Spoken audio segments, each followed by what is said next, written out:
Hello बच्चों। आज हम क्लास सिक्स्थ की साइंस की जो न्यू एनसीईआरटी बुक है क्यूरियोसिटी उसका chapter number 7 temperature and it's measurement करने जा रहे हैं। बच्चों, ये इस चैप्टर का एक डिटेल्ड वीडियो है। इस चैप्टर के जितने भी मोस्ट इंपॉर्टेंट क्वेश्चन आंसर्स हो सकते हैं, फिलअप्स या ट्रू फॉल्स, उसका एक डिटेल्ड वीडियो पहले से हमारे चैनल पर अपलोडेड है। आप हमारे चैनल की प्लेलिस्ट में जाकर के उस वीडियो को देख सकते हैं। चलिए अब इस वीडियो को स्टार्ट करते हैं। बट वीडियो स्टार्ट करने से पहले बच्चों, मैं आप सबसे रिक्वेस्ट करना चाहूंगी कि अगर आप हमारे चैनल पे नए हैं और आपने अभी तक हमारे चैनल को सब्सक्राइब नहीं कर रखा है तो प्लीज इसे सब्सक्राइब कर दीजिए, ताकि आपसे रिलेटेड हम जब भी कोई नई और इम्पोर्टेंट वीडियो लेकर के आए तो वो आपके पास सबसे पहले पहुंच जाए। चैप्टर की शुरुआत में हमें यहाँ पर एक कोट दिया हुआ है, wrong measurements are worse than no measurement at all. मतलब किसी चीज को गलत मेजर करना उसको ना मेजर करने से भी वर्स्ट होता है। मतलब हम किसी चीज को गलत मेजर करें, इससे तो अच्छा है कि हमने ना ही मेजर किया होता। ना मेजर किया होता हमने अगर किसी चीज को, तो हो सकता है हम उसके आसपास का कुछ एस्टिमेट सोच करके फिर भी उसको ठीक कर लेते।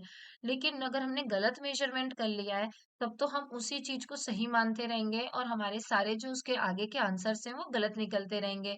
तो इसीलिए किसी चीज को गलत मेजर करना उसको ना मेजर करने से बहुत ही वर्स्ट होता है। और ये स्टेटमेंट बच्चों अन्ना मानी के द्वारा दी गई है। अब आप सोचेंगे कि अन्ना मानी कौन है, तो आपको इस चैप्टर के एंड में एक पिक्चर देखने को मिल जाएगी। ये है अन्ना मानी जी की पिक्चर। अन्ना मानी जो थी वो इंडिया की एक साइंटिस्ट थी, जिन्हें वेदर वीमेन ऑफ इंडिया के नाम से भी जाना जाता था। अभी हम चैप्टर के एंड में इनके बारे में पढ़ेंगे।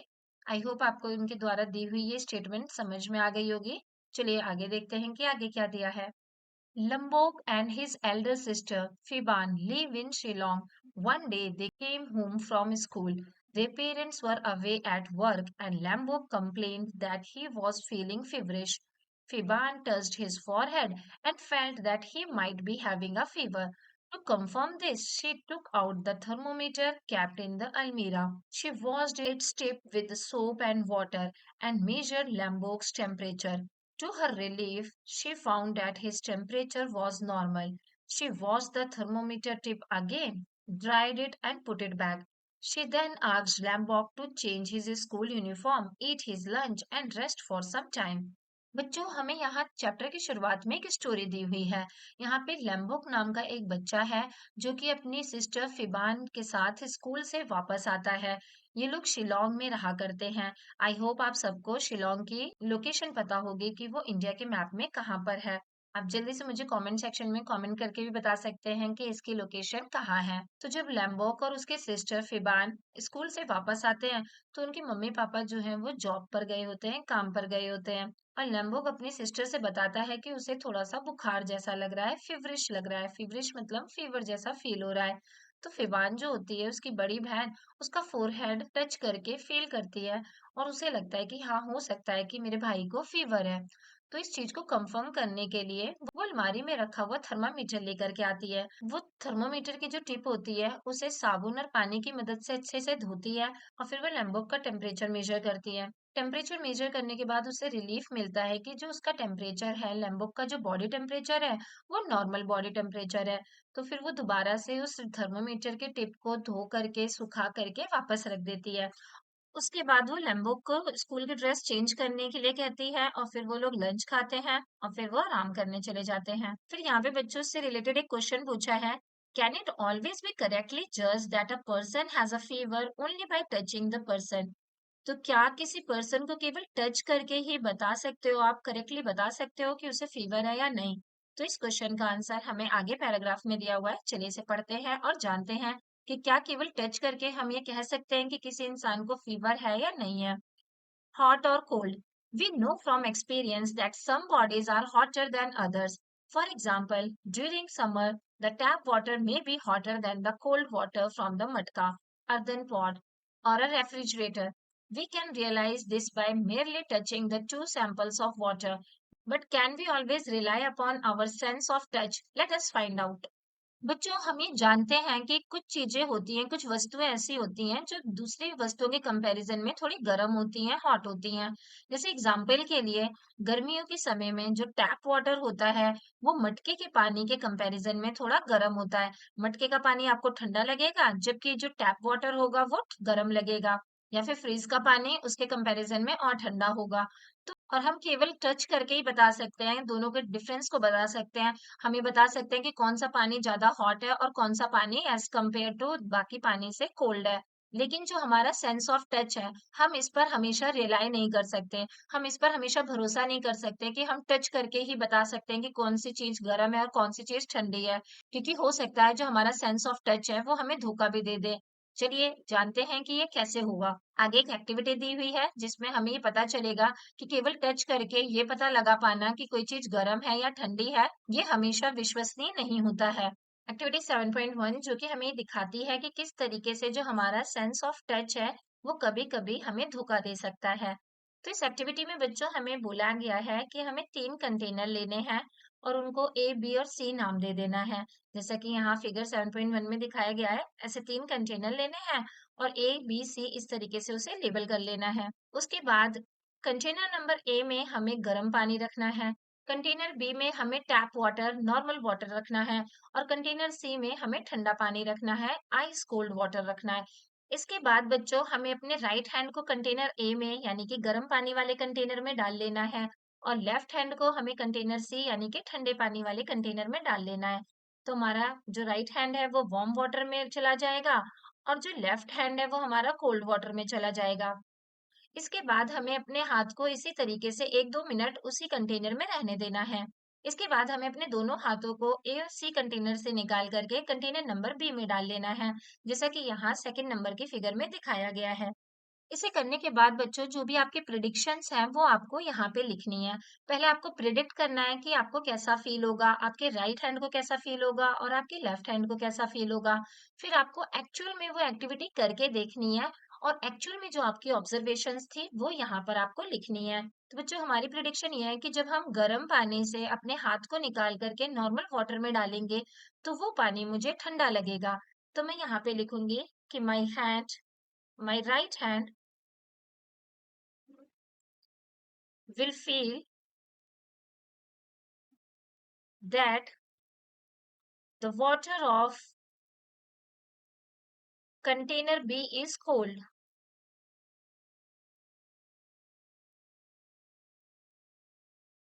और अगर मैं ठंडे ठंडे पानी से अपने हाथ को निकाल के नॉर्मल वाटर में रखूंगी तो मेरे लेफ्ट हैंड को ऐसा फील होगा कि जैसे कंटेनर बी का पानी गर्म है। तो माई लेफ्ट हैंड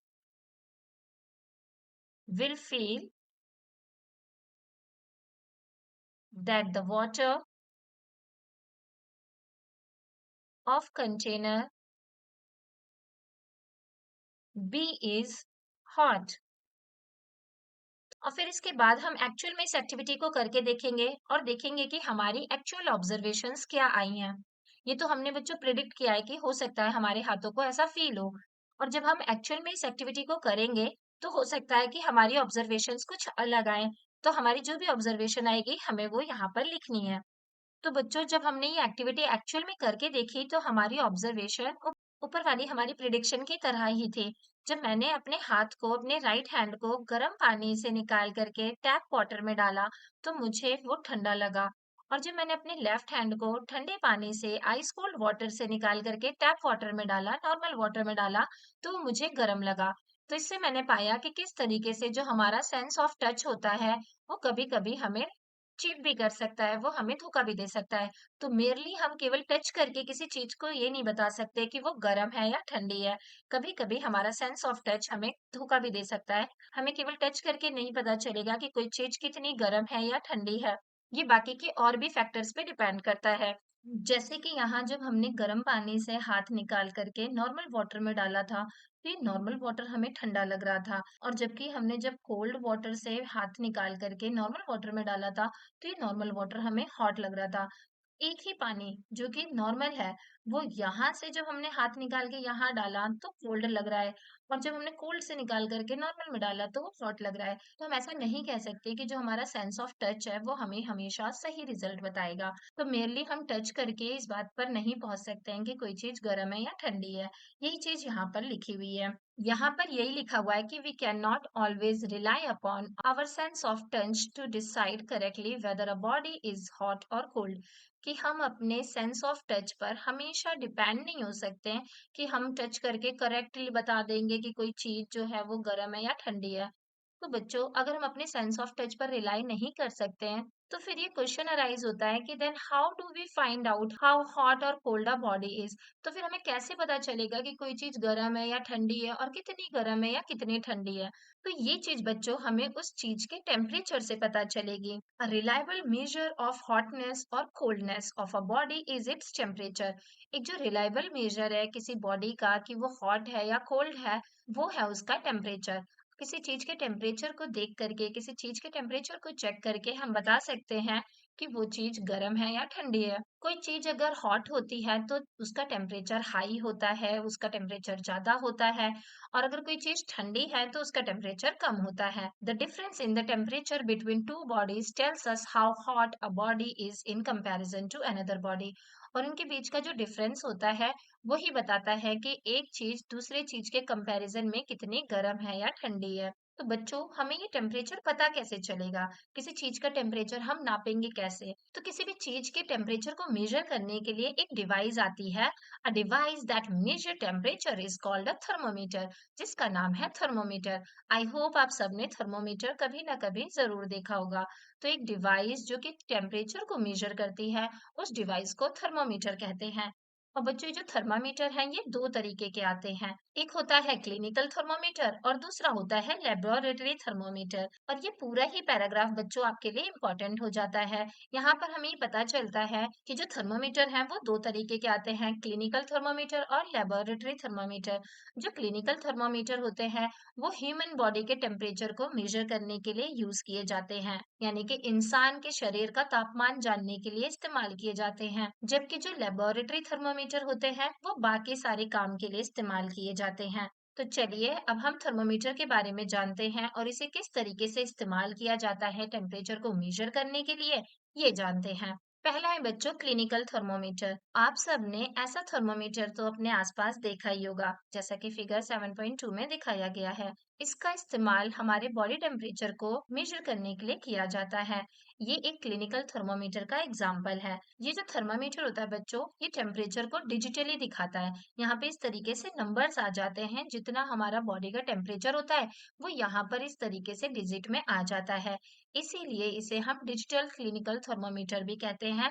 और ये बैटरी से चलता है, यानी कि इसमें सेल लगी होती है। और ये जो थर्मोमीटर होता है बच्चों, जब किसी इंसान की बॉडी के पास रखा जाता है, किसी इंसान की बॉडी से टच करके कांटेक्ट में रखा जाता है, तो फिर ये टेम्परेचर को मेजर करके हमें दिखा देता है। तो बच्चों, इस तरीके का जो क्लिनिकल थर्मोमीटर होता है, इसमें जो स्केल यूज किया जाता है उसे हम सेल्सियस स्केल कहते हैं। यानी कि इसमें जो टेम्परेचर की यूनिट है वो डिग्री सेल्सियस में आती है।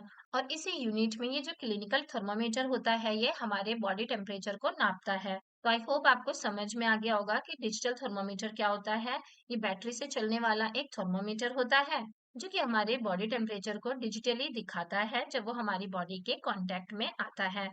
इसके अलावा बच्चों, एक और तरीके का क्लिनिकल थर्मामीटर है जो कि पहले के जमाने में इस्तेमाल किया जाता था। आप में से कई बच्चों ने इस थर्मामीटर को भी देखा होगा। ये जो थर्मामीटर होता था बच्चों, इसके अंदर मरकरी होता था। ये पहले के जमाने में इस्तेमाल किया जाता था। इसके अंदर ये जो लाल कलर का लिक्विड होता था इसे मरकरी कहते थे। और मरकरी से बना होने के कारण इसे मरकरी थर्मामीटर कहा जाता था। ये जो मरकरी थर्मामीटर होता था, जो कि एक तरीके का क्लिनिकल थर्मामीटर ही होता था, ये भी हमारे बॉडी के टेम्परेचर को मेजर करने के लिए इस्तेमाल किया जाता था। लेकिन बच्चों, ये जो मरकरी है ये बहुत ही टॉक्सिक, बहुत ही जहरीला सब्सटेंस है। और अगर थर्मामीटर टूट जाए, एक्सीडेंटली ब्रेक हो जाए, तो इस मरकरी को डिस्पोज करना बहुत ही मुश्किल था। और साथ ही अगर थर्मामीटर टूट जाए और ये जो मरकरी है ये इंसान के शरीर में चला जाए, तो इससे इंसान की जान भी जा सकती थी। इसीलिए इस थर्मामीटर को इस्तेमाल करने में बहुत ही रिस्क था। जबकि डिजिटल थर्मामीटर को यूज करने में ऐसा कोई भी रिस्क नहीं है। इसमें हम आसानी से अपना बॉडी टेम्परेचर देख सकते हैं। जो डिजिटल थर्मामीटर होता है बच्चों, उसमें मरकरी का इस्तेमाल नहीं किया जाता।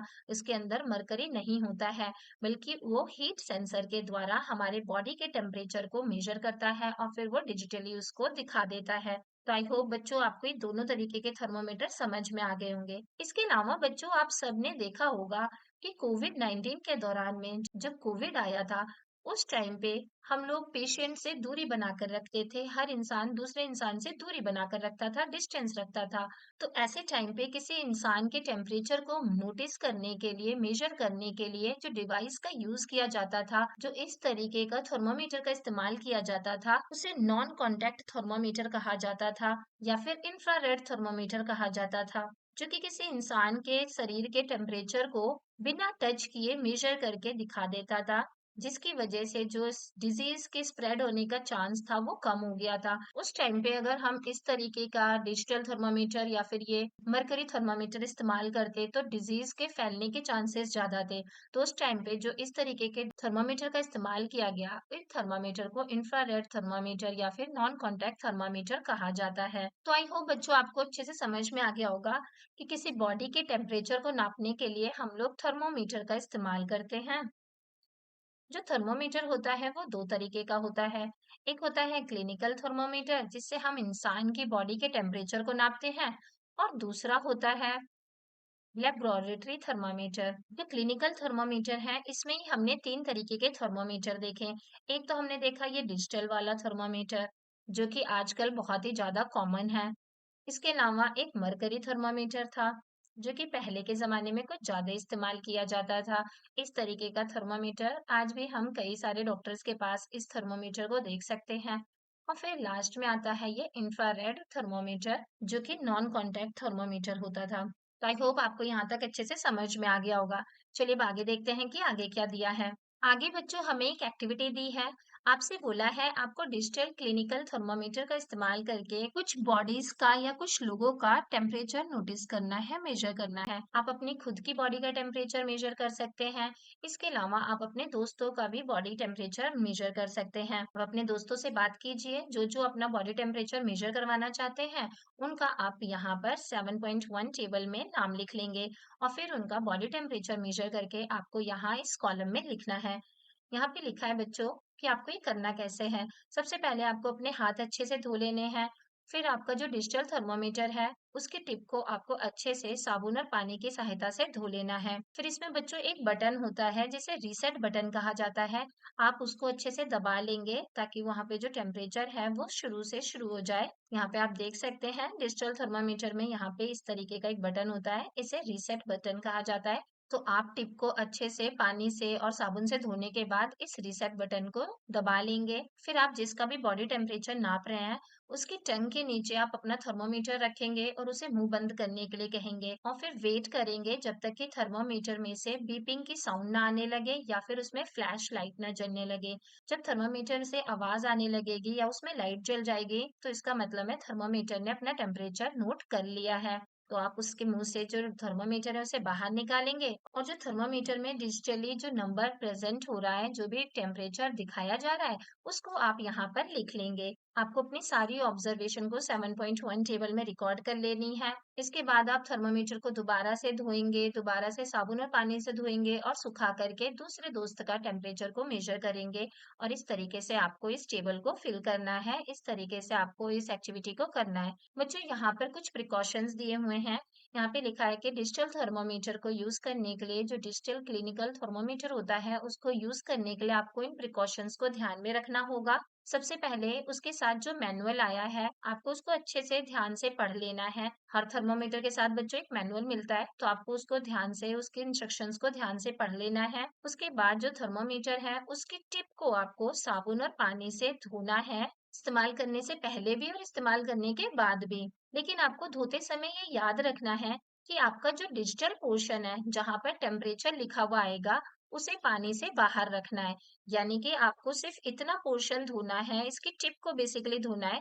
इस पोर्शन को आपको पानी से बाहर रखना है। कभी भी थर्मोमीटर को उसके टिप से नहीं पकड़ना है। आपको थर्मोमीटर हमेशा बैक साइड से पकड़ना है। जैसे कि बच्चों ये जो थर्मोमीटर है आपको हमेशा इसे यहाँ बैक साइड से पकड़ना है, कभी भी उसे इस टिप से नहीं पकड़ना है। आई होप आपको यहाँ तक अच्छे से समझ में आ गया होगा। चलिए अब आगे देखते हैं कि आगे क्या दिया है।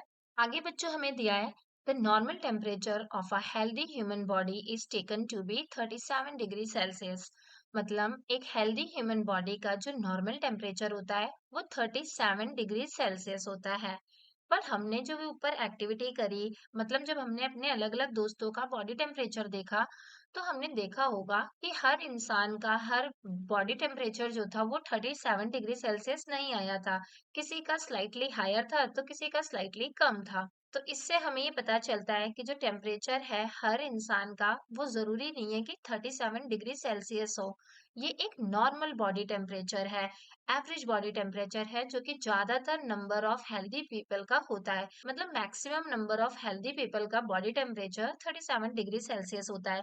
लेकिन इसका मतलब ये नहीं है कि जिसका बॉडी टेम्परेचर 37 डिग्री से थोड़ा सा ऊपर या नीचे है वो इंसान हेल्दी नहीं है। अ perfectly healthy person may therefore have a normal body temperature slightly different from 37 degree Celsius. इसका मतलब ये हुआ कि एक इंसान जो कि पूरी तरीके से हेल्दी है, परफेक्टली हेल्दी पर्सन है, उसका बॉडी टेम्परेचर 37 डिग्री सेल्सियस से स्लाइटली डिफरेंट हो सकता है, थोड़ा ऊपर नीचे हो सकता है। ऐसा इसलिए होता है बच्चों, क्योंकि जो बॉडी टेम्परेचर है वो अलग अलग फैक्टर्स पर डिपेंड करता है, अलग अलग फैक्टर्स से इन्फ्लुएंस होता है। जैसे कि हमारी एज से इन्फ्लुएंस होता है, एक डे का कौन सा टाइम है, दिन में हमारा बॉडी टेम्परेचर नॉर्मल रह सकता है जबकि सुबह और शाम ठंडा हो सकता है। इसके अलावा हमारी एक्टिविटी लेवल, जो हम फिजिकल एक्टिविटी कर रहे हैं, उससे भी हमारा बॉडी टेम्परेचर जो है वो डिपेंड करता है, इन्फ्लुएंस होता है। आप खुद का भी बॉडी टेम्परेचर अलग अलग टाइम पर, एक दिन के अलग अलग टाइम पर या फिर अलग अलग दिनों में रिकॉर्ड करके देख सकते हैं। और थर्मोमीटर में जो भी रीडिंग आएगी, जो भी आपका टेम्परेचर आएगा, वो आप अपनी नोटबुक में लिख सकते हैं। फिर 1 महीने बाद आप जब उसे एनालाइज करेंगे तो आपको पता चलेगा कि जो आपका टेम्परेचर आपने रिकॉर्ड किया है उसमें काफी वेरिएशन देखने को मिल रही है। यानी कि आपका भी बॉडी टेम्परेचर हर समय एक जैसा नहीं था। आप पिछले पूरे महीने में बीमार नहीं हुए होंगे, लेकिन फिर भी किसी दिन आपका टेम्परेचर 37 डिग्री से थोड़ा ऊपर रहा होगा तो किसी समय कम रहा होगा। दिन में अगर आपने मेजर किया होगा तो कुछ और रहा होगा, और शाम को मेजर किया होगा या सुबह मेजर किया होगा तो कुछ और रहा होगा। अगर ऐसा है तो आप उसके पीछे का रीजन फाइंड आउट करने की कोशिश करिए कि ऐसा क्यों हो रहा है। यहाँ पे बच्चों हमसे क्वेश्चन पूछा है कि do small children generally have slightly higher body temperature as compare to adults. यानी कि जो छोटे बच्चे होते हैं, क्या एडल्ट्स के कंपैरिजन में उनका जो बॉडी टेम्परेचर होता है वो थोड़ा सा ज्यादा होता है। तो यस बच्चों, ऐसा होता है। जो छोटे बच्चे होते हैं उनका जो मेटाबॉलिज्म होता है ना वो बहुत ही हाई होता है। मतलब जो उनकी बॉडी होती है वो बहुत ही फास्ट काम कर रही होती है, बहुत ही जल्दी जल्दी बहुत सारी एक्टिविटी कर रही होती है। तो उनकी बॉडी ज्यादा हीट प्रोड्यूस करती है, जिसकी वजह से उनका जो बॉडी टेम्परेचर है वो as compare to the adult high रहता है। और नीचे क्वेश्चन पूछा है कि जो बूढ़े व्यक्ति होते हैं चाहे वो हेल्दी हो, लेकिन एडल्ट्स के कंपैरिजन में क्या उनका बॉडी टेम्परेचर लो रहता है। तो यस बच्चों, ऐसा होता है। जो बूढ़े व्यक्ति होते हैं चाहे वो हेल्दी ही क्यों ना हो, लेकिन उनका जो मेटाबॉलिज्म होता है बच्चों, उनकी जो बॉडी का काम करने का स्पीड होती है वो बहुत ही स्लो होती है, जिसकी वजह से उनकी बॉडी कम हीट प्रोड्यूस करती है और उनका जो बॉडी है वो हमेशा ठंडा रहता है as compare to the adult people. चलिए आगे देखते हैं कि आगे क्या दिया है। The temperature of human beings does not normally go below 35 degree Celsius और above 42 डिग्री सेल्सियस। बच्चों ये एक इम्पॉर्टेंट लाइन हो जाती है जो कि 1 मार्क के क्वेश्चन में भी आपसे पूछी जा सकती है, साथ ही फिलअप्स और ट्रू फॉल्स के फॉर्म में भी पूछी जा सकती है। मतलब एक इंसान का, एक हेल्दी ह्यूमन बीइंग का नॉर्मल जो टेम्परेचर होता है वो 35 डिग्री सेल्सियस से नीचे नहीं जाता और ना ही 42 डिग्री सेल्सियस से ऊपर जाता है। ह्यूमन बीइंग्स का जो टेम्परेचर होता है वो जनरली 35 डिग्री सेल्सियस से 42 डिग्री सेल्सियस के बीच में ही रहता है। फिर आगे हमसे बोला है for measuring the body temperature of small children और old people the digital thermometer can be placed in the armpit. बच्चों का टेम्परेचर नोट करने के लिए या बूढ़े लोगों का टेम्परेचर नोट करने के लिए हम जो डिजिटल थर्मोमीटर होता है वो उनके मुंह में ना रख करके हम उनकी आर्मपिट में भी रख सकते हैं, यानी कि उनकी बगल में भी रख सकते हैं, और इससे भी हम उनका बॉडी टेम्परेचर मेजर कर सकते हैं।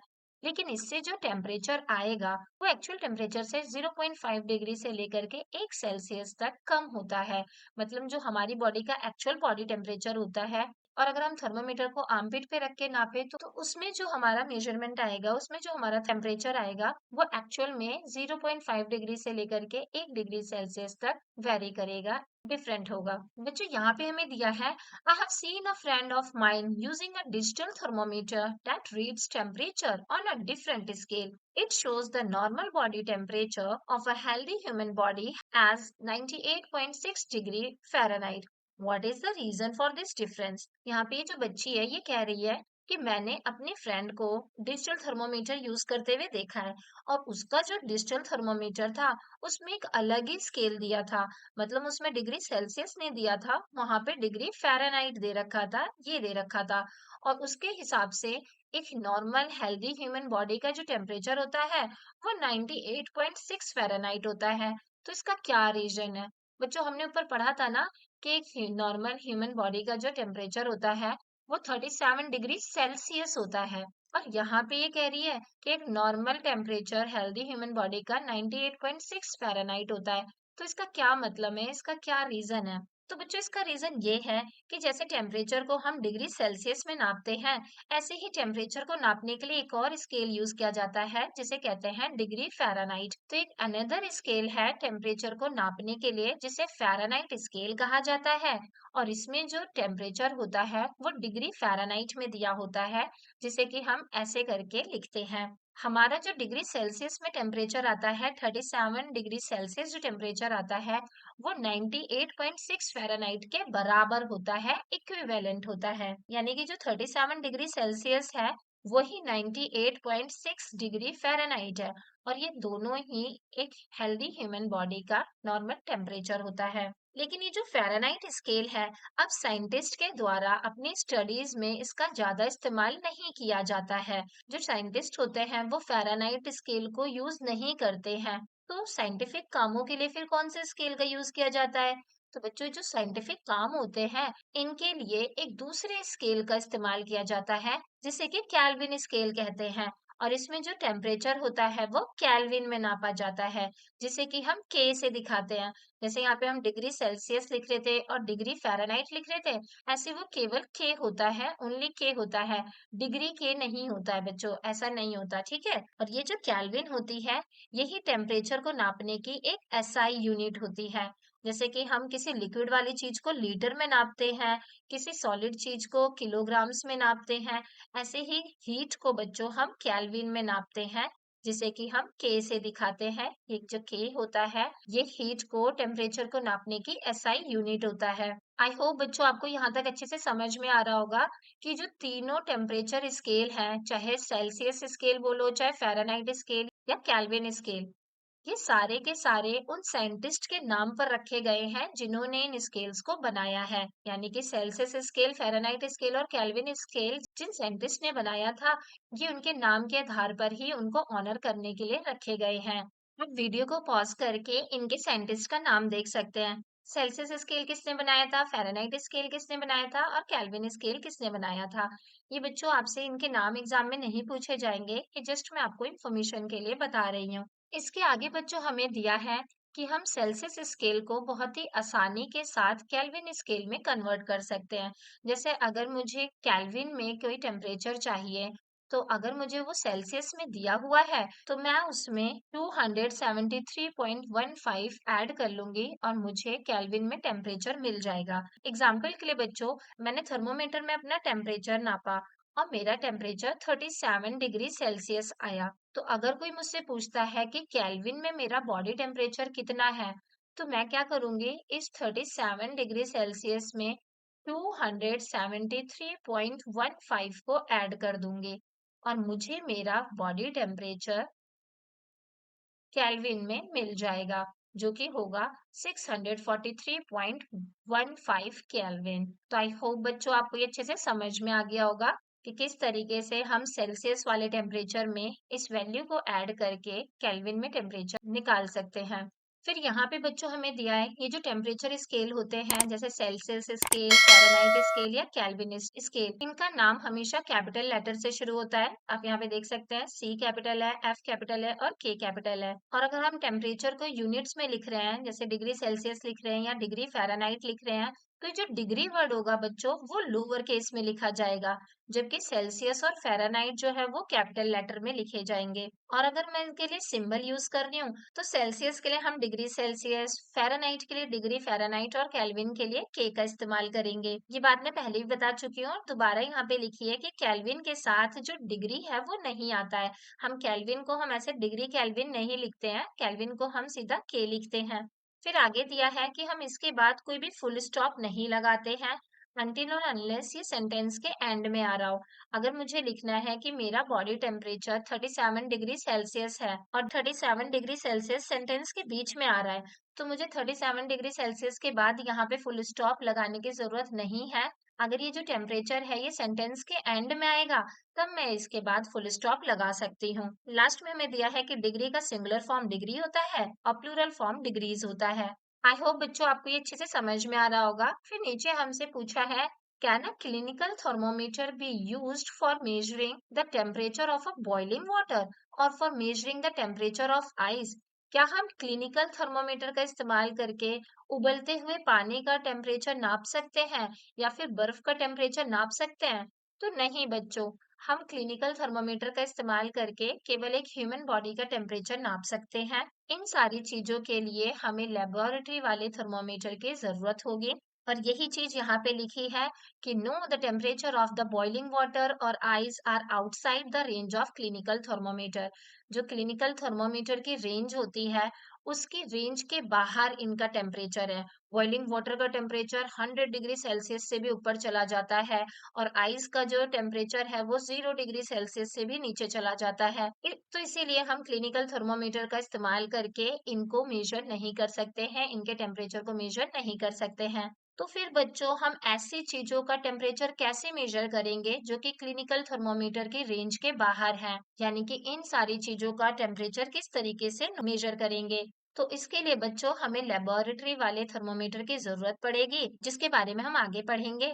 उससे पहले बच्चों हमें यहाँ पे दिया है कि how was the fever detected before thermometer was developed. जब थर्मोमीटर ही नहीं डेवलप हुआ था तो उस टाइम पे फीवर को किस तरीके से डिटेक्ट किया जाता था, किस तरीके से पता लगाया जाता था कि किसी व्यक्ति को बुखार है या नहीं है?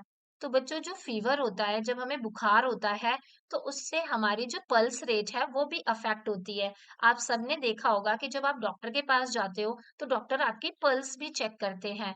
तो जब हमारी बॉडी में फीवर होता है, तो हमारी पल्स रेट भी अफेक्ट होती है। तो पुराने जमाने में इसी का इस्तेमाल करके, पल्स रेट का ही इस्तेमाल करके फीवर को डिटेक्ट किया जाता था। लेकिन केवल पल्स रेट में चेंजेस से हम ये नहीं कह सकते कि हमें फीवर है या नहीं है, क्योंकि पल्स रेट बाकी सारी चीजों से भी अफेक्ट होती हैं। तो केवल पल्स रेट को देख करके ये बता पाना कि किसी इंसान को फीवर है या नहीं है, ये कहना थोड़ा मुश्किल था। तो इसीलिए जब थर्मोमीटर का इन्वेंशन हुआ, तो ये जो प्रॉब्लम थी, ये जो मुसीबत थी हमारी दूर हो गई थी। तो चलिए अब आगे लेबोरेटरी थर्मोमीटर के बारे में दिया है, अब हम इसे पढ़ते हैं। यहाँ पे बच्चों हमें दिया है कि जो लेबोरेटरी थर्मोमीटर होते हैं वो बहुत सारे टाइप के होते हैं, मैनी टाइप के होते हैं।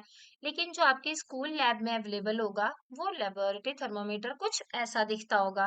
मैं इसे छोटा कर देती हूँ ताकि आप आसानी से इसे देख पाएं। ये इस तरीके का लेबोरेटरी थर्मामीटर आपके स्कूल में होगा। इसमें एक लॉन्ग और नैरो सी पाइप होती है, ग्लास ट्यूब होती है जो कि सील्ड होती है, पूरी तरीके से सील्ड पैक्ड होती है।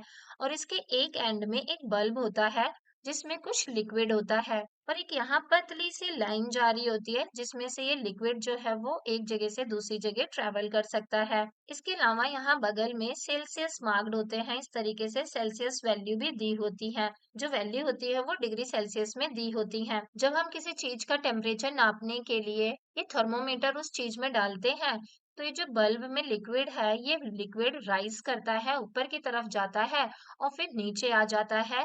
जहां पर उसका टेम्परेचर होता है उसके हिसाब से वो वहां पर आ जाता है। यहाँ पे आप देख सकते हैं जो लिक्विड है वो राइज होता है और फॉल होता है, और इस तरीके से जैसे किसी चीज का टेम्परेचर 50 डिग्री है तो लिक्विड ऐसे ऊपर तक जा करके फिर 50 पर आकर के ऐसे फिक्स्ड हो जाएगा। और इस तरीके से हम नाप लेंगे कि उसका टेम्परेचर 50 डिग्री सेल्सियस है। और इस बल्ब के अंदर बच्चों जो लिक्विड होता है, जो लेबोरेटरी थर्मोमीटर के अंदर लिक्विड होता है, वो रेड कलर की अल्कोहल होती है ताकि उसे आसानी से देखा जा सके, या फिर मरकरी होता है जो कि खुद ही रेड कलर का होता है। तो आपको ये बात भी अच्छे से याद कर लेनी है, ये भी आपसे एक मार्क में पूछी जा सकती है कि लेबोरेटरी थर्मामीटर में जो लिक्विड होता है वो क्या होता है। तो आप इसका आंसर लिख देंगे कि रेड अल्कोहल होती है या फिर मरकरी होता है। फिर आगे हमें एक एक्टिविटी दी है, एक्टिविटी 7.3। चलिए इसे पढ़ते हैं और करते हैं। बच्चों हम इस एक्टिविटी में लेबोरेटरी थर्मोमीटर की रेंज निकालना सीखेंगे। तो यहाँ पर आपसे बोला है कि आपको एक लेबोरेटरी थर्मोमीटर लेना है और उसे ध्यान से ऑब्जर्व करना है। फिर यहाँ पे कुछ क्वेश्चंस दिए, उनका आंसर लिखना है कि what is the lowest temperature it can measure, कि वो जो लेबोरेटरी थर्मोमीटर है उसमें सबसे कम टेम्परेचर क्या है जिसे कि आप मेजर कर सकते हो। तो बच्चों हम इसी थर्मोमीटर को देख लेते हैं। यहाँ पे हम देख सकते हैं कि ये 0 डिग्री है और ये 0 डिग्री से भी नीचे जा रहा है। कहाँ तक जा रहा है? 10 डिग्री तक जा रहा है। यानी कि जो लोएस्ट टेम्परेचर हम इस थर्मामीटर से मेजर कर सकते हैं वो है -10 डिग्री सेल्सियस। और जो हाईएस्ट टेम्परेचर हम इससे मेजर कर सकते हैं वो है 100 के बाद ये ऊपर तक जा रहा है। 1 2 3 4 5 6 7 8 9 10, यानी कि 110 डिग्री सेल्सियस तक। तो जो हम हाईएस्ट टेम्परेचर इससे मेजर कर सकते हैं वो है 110 डिग्री सेल्सियस। बच्चों आप अपने स्कूल लैब में जो भी लेबोरेटरी थर्मोमीटर अवेलेबल होगा उसकी वैल्यूज यहाँ पर लिखेंगे। अब आपको इसकी रेंज निकालनी है, फिर यहाँ पे हमें इसकी रेंज लिख देनी है। तो इसकी रेंज बच्चों -10 डिग्री सेल्सियस से लेकर के 110 डिग्री सेल्सियस तक है।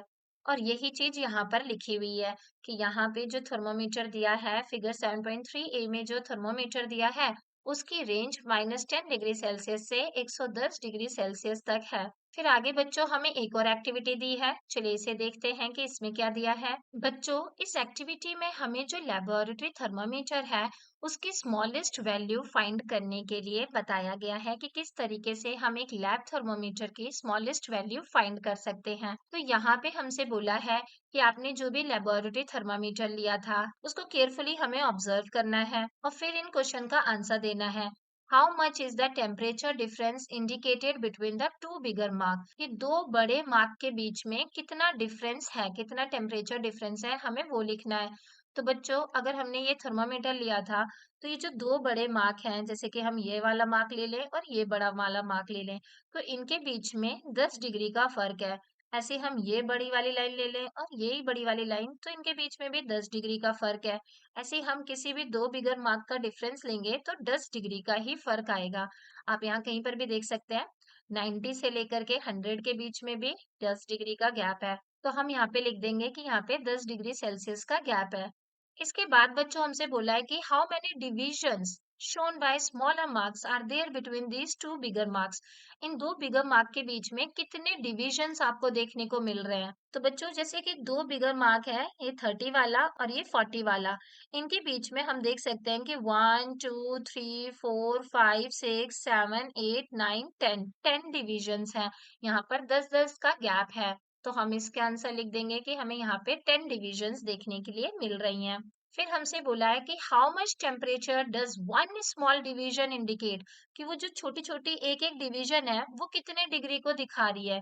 तो बच्चों क्योंकि ये 10 डिग्री का गैप है और 10 ही डिवीजन है, तो यानी कि एक जो डिवीजन है वो 1 डिग्री सेल्सियस के गैप को दिखा रही है। तो जो स्मॉलेस्ट वैल्यू है जो कि हमारा थर्मोमीटर नाप सकता है, रीड कर सकता है, वो है 1 डिग्री सेल्सियस का। जो थर्मोमीटर है उसका आप एक जूम पार्ट देख सकते हैं, क्लोजअप पार्ट देख सकते हैं। आप यहाँ पे देख सकते हैं कि ये जैसे 20 है और ये 30 है, ये बिगर मार्क है।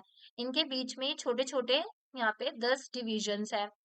इस तरीके से 10 डिविजन्स बने हुए हैं, यानी कि इनके बीच में जो डिग्री का फर्क है वो 10 डिग्री का फर्क है और जो डिवीजन का फर्क है वो 10 डिविजन्स है, 10 डिवीजन का फर्क है।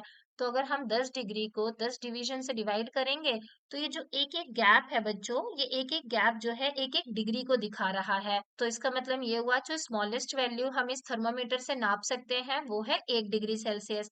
ये 0 के बाद ये 1 डिग्री है, ये 2 डिग्री, ये 3 4 5 6 7 8 9 और फिर ये 10 डिग्री।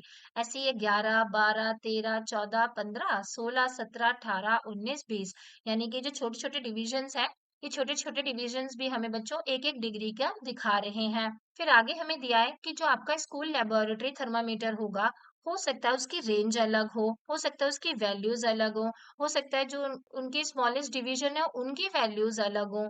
तो आपको थर्मामीटर को इस्तेमाल करने से पहले उसे ध्यान से देख लेना है, हमेशा उसे ध्यान से एनालाइज कर लेना है, ऑब्जर्व कर लेना है और फिर ही कोई कंक्लूजन निकालना है, क्योंकि जरूरी नहीं है कि सारे थर्मोमीटर की रेंजेस सेम हो, सारे थर्मोमीटर के डिवीजन सेम हो। आई होप बच्चों अब आप सीख गए होंगे, आपको समझ में आ गया होगा कि किस तरीके से एक थर्मोमीटर की, एक लेबोरेटरी थर्मामीटर के टेम्परेचर रेंज को फाइंड करना है।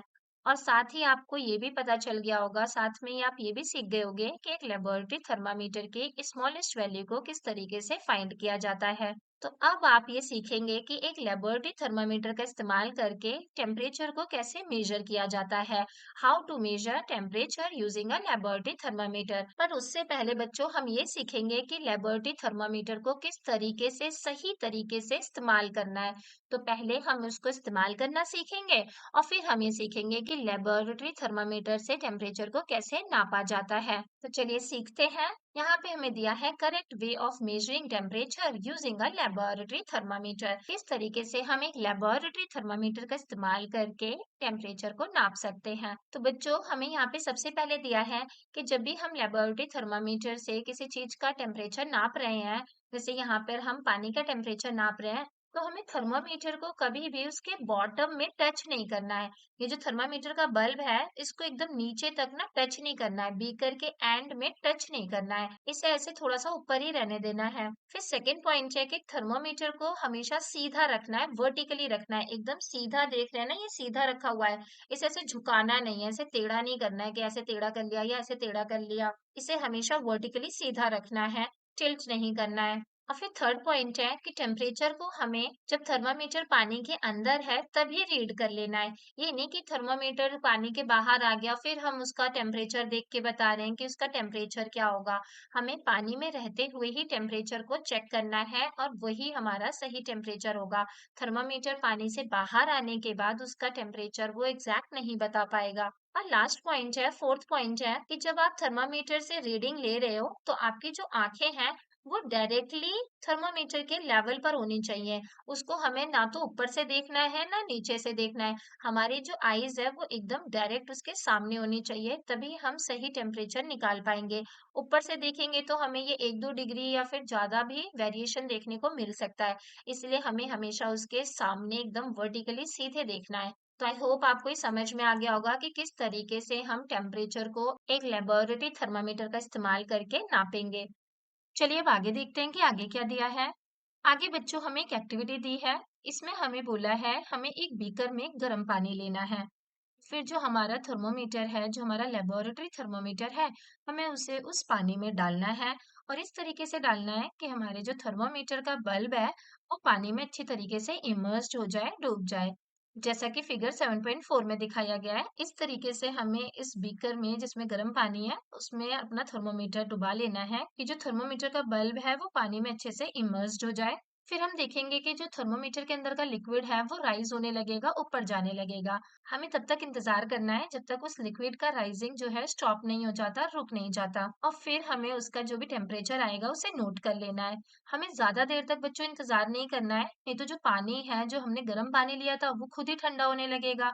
हमें करना ये है कि हमें एक बीकर में गर्म पानी लेना है और उसमें अपना थर्मोमीटर अच्छे से डिप कर लेना है। जब तक उसका टेम्परेचर राइज होकर के एक लेवल पर रुक नहीं जाता तब तक हमें वेट करना है और फिर जल्दी से अपना टेम्परेचर जो है वो नोट कर लेना है।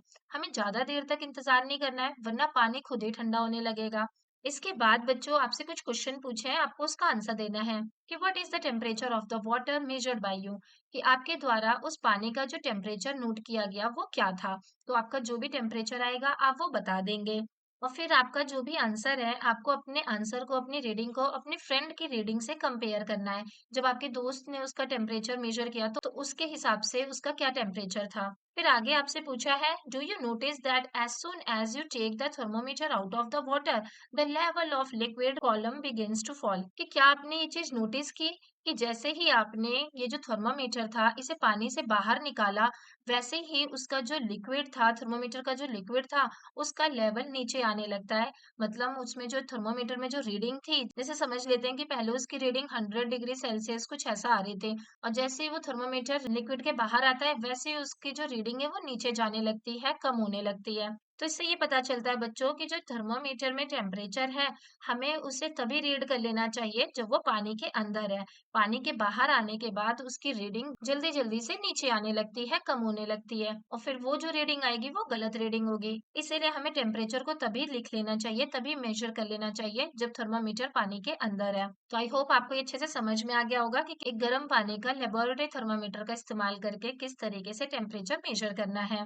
यहाँ बच्चों आपसे एक क्वेश्चन पूछा गया है कि can we use a laboratory thermometer for measuring body temperature of a person, कि क्या हम लेबोरेटरी थर्मामीटर का इस्तेमाल करके एक इंसान के बॉडी टेम्परेचर को मेजर कर सकते हैं। तो बच्चों इसका आंसर होगा नहीं, क्योंकि बच्चों हमें पता है कि जो लेबोरेटरी थर्मामीटर होता है उसकी रेंज -10 डिग्री सेल्सियस से लेकर के 110 डिग्री सेल्सियस तक होती है, जबकि हमने देखा था कि जो एक नॉर्मल इंसान का बॉडी टेम्परेचर होता है वो 35 डिग्री से नीचे नहीं जाता और ना ही 42 डिग्री से ऊपर जाता है। मतलब इंसान का बॉडी टेम्परेचर 35 से लेके 42 डिग्री के बीच में ही होता है। तो हमें बस इतना सा 7 डिग्री रेंजेस वाला ही थर्मोमीटर चाहिए, ताकि हम किसी बॉडी टेम्परेचर को एकदम प्रिसाइसली एकदम करेक्टली नोट कर सकें। अगर हम इस थर्मोमीटर में किसी का टेम्परेचर मेजर करने की कोशिश करेंगे तो वो बच्चों हमें बहुत ही प्रिसाइसली बहुत ही सही मिलने के जो चांसेस हैं वो कम होंगे।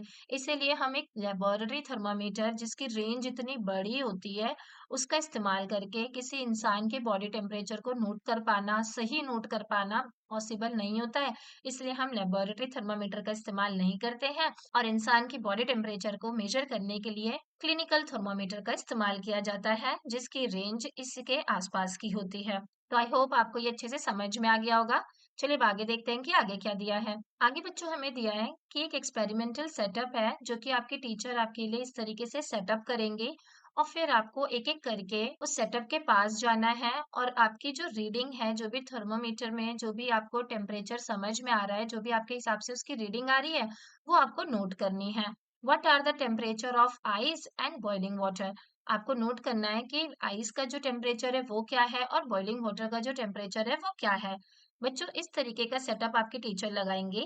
वो एक बीकर में कुछ क्रस्ड आइस रख देंगे और उसमें एक लेबोरेटरी थर्मामीटर अच्छे से वर्टिकली प्लेस कर देंगे और दूसरा एक और सेटअप लगाएंगे जिसमें बॉइलिंग वाटर को एक बीकर में रखा जाएगा और वर्टिकली एक लेबोरेटरी थर्मामीटर को उसके अंदर डिप कर दिया जाएगा। आपको एक एक करके उस सेटअप के पास जाना है और वहां पे थर्मोमीटर में जो भी रीडिंग आ रही है उसको अपनी नोटबुक में नोट करना है। आपको आइस का भी टेम्परेचर नोट करना है और बॉइलिंग वाटर का टेम्परेचर भी नोट करना है और थोड़ी देर बाद दोबारा से जा करके आपको दोनों का टेम्परेचर फिर से नोट करना है और फिर आपको बताना है कि आर द टेम्परेचर सेम और हैव चेंज, कि क्या जो पहले टेम्परेचर आपने नोट किया था क्रस्ड आइस का और बॉइलिंग वाटर का और जो बाद में आपने टेम्परेचर नोट किया सेम क्रस्ड आइस और बॉइलिंग वाटर का, वो सेम था या फिर बदल गया, वो चेंज आ गया।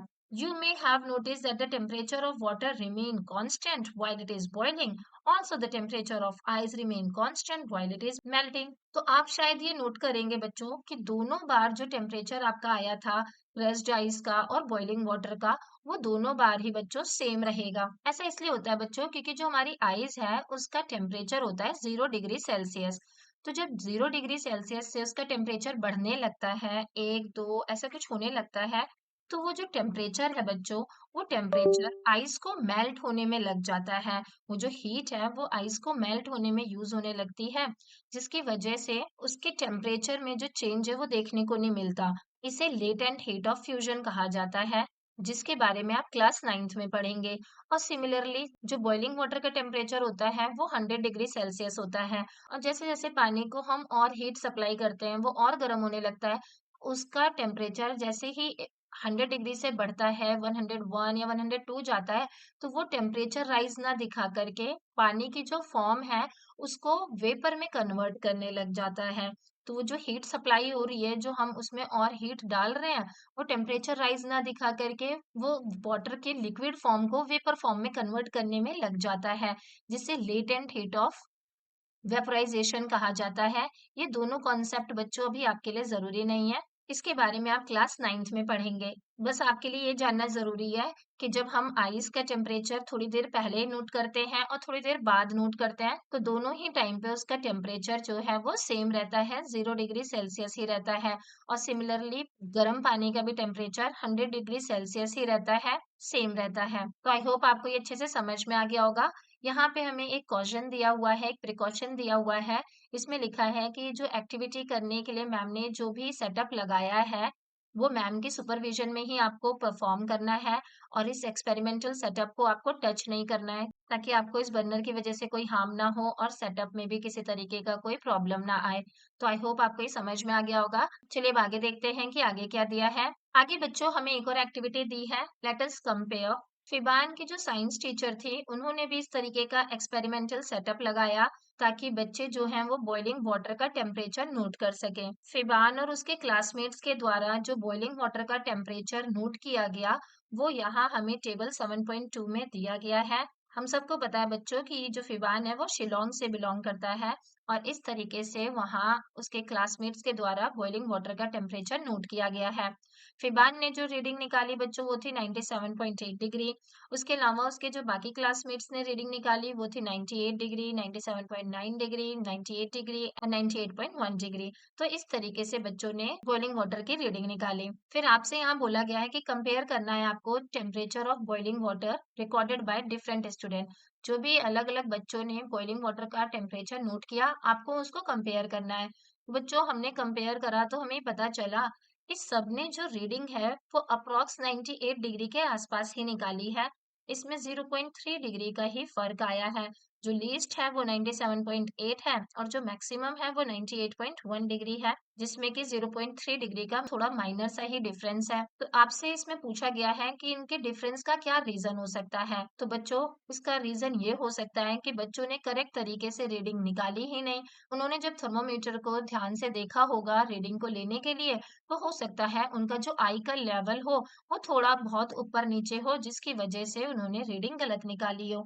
जैसा कि हमें यहाँ दिखाया गया था ना कि हमें जो रीडिंग लेते समय अपनी आईज को एकदम हॉरिजॉन्टली सीधे रखना है। तो उन्होंने एकदम हॉरिजॉन्टली सीधे न रख करके थोड़ा बहुत ऊपर नीचे कर दिया होगा जिसकी वजह से ये जो माइनर सा डिफरेंस हमें देखने को मिल रहा है। तो आई होप बच्चों आपको ये समझ में आ गया होगा कि इनके बीच में डिफरेंस का क्या रीजन है। चलिए अब आगे देखते हैं कि आगे क्या दिया है। आगे हमें दिया है एयर टेम्परेचर। यहाँ पे बच्चों आपसे कहा है you might have seen thermometers such as the one shown in figure 7.5 hung on the wall of your school laboratory, doctor's clinic and hospital. आपने इस तरीके का थर्मोमीटर अपने स्कूल की लेबोरेटरी में या फिर किसी डॉक्टर के क्लिनिक में या हॉस्पिटल में देखा होगा। These gives an approximate idea of the room temperature. बच्चों इसे रूम थर्मोमीटर कहा जाता है जो कि एक रूम के टेम्परेचर को मेजर करके हमें बताता है कि एक रूम का एक कमरे का टेम्परेचर कितना है। Have you seen weather reports in newspaper, TV news और इंटरनेट? क्या कभी आपने न्यूज़ रिपोर्ट में, न्यूज़पेपर में या टीवी न्यूज़ में या इंटरनेट पे वेदर रिपोर्ट्स देखी हैं? तो बच्चों आपने अगर वेदर रिपोर्ट्स देखी होंगी तो आपने देखा होगा कि उसमें मैक्सिमम और minimum air temperature of the day को मेंशन किया जाता है। मतलब उसमें बताया जाता है कि एक दिन का आज का कितना अधिकतम और न्यूनतम तापमान है। तो अगर बच्चों आपने अभी तक आज तक कभी वेदर रिपोर्ट नहीं देखी है तो मैं आप सबसे रिक्वेस्ट करूंगी कि आप एक बार वेदर रिपोर्ट जरूर देखें और देखें कि उसमें किस तरीके से किसी दिन का मिनिमम और मैक्सिमम टेम्परेचर बताया जाता है। फिर आगे बच्चों हमें एक एक्टिविटी दी है। ये एक्टिविटी भी हमारी इसी से रिलेटेड है। हमें इसमें बोला है कि हमें 10 सक्सेसिव डेज का 10 लगातार दिन की वेदर रिपोर्ट देखनी है, सुननी है और उसमें जो भी मैक्सिमम और minimum air temperature of the day बताया जाता है, उसे टेबल 7.3 में यहाँ पर मेंशन करना है। मतलब हमें 10 दिन लगातार वेदर रिपोर्ट देखनी है और उसमें जो भी मैक्सिमम और मिनिमम टेम्परेचर बताया जाता है उस दिन का, उसे हमें यहाँ पे लिखना है। जैसे मैंने यहाँ पर 1 दिसंबर 2025 का वेदर रिपोर्ट देखी, तो मैंने यहाँ पे डेट लिख दिया। उस दिन का जो भी यहाँ मैक्सिमम टेम्परेचर होगा मैं वो यहाँ लिख दूंगी और जो मिनिमम टेम्परेचर बताएंगे वो यहाँ लिख दूंगी। इसी तरीके से 2, 3, 4, 5 और 10 तारीख तक की मैं यहाँ पे डेट लिखूंगी और मैक्सिमम और मिनिमम टेम्परेचर यहाँ पर लिखूंगी। और उसके बाद हमें इस डेटा को एनालाइज करने के लिए कहा गया है।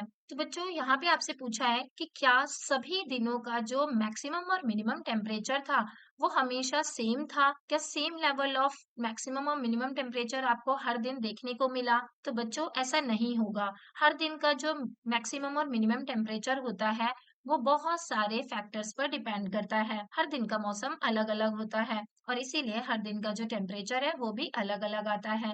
जनरली जब समर डेज आने वाले होते हैं, समर का सीजन आने वाला होता है, तो जो टेम्परेचर है वो धीरे धीरे बढ़ने लगता है और अगर विंटर्स आने वाली होती हैं, तो जो टेम्परेचर है वो धीरे धीरे कम होने लगता है, घटने लगता है।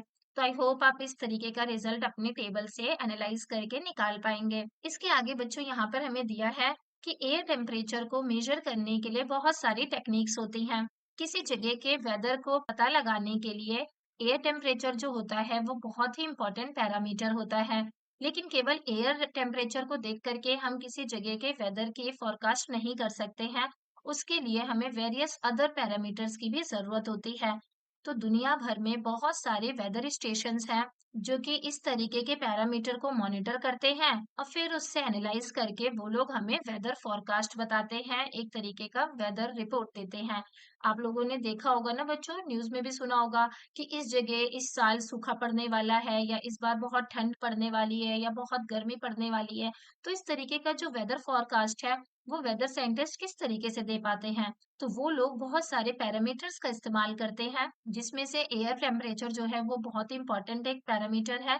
इसका भी इस्तेमाल किया जाता है ताकि किसी जगह के वेदर फोरकास्ट को सही तरीके से प्रिडिक्ट किया जा सके।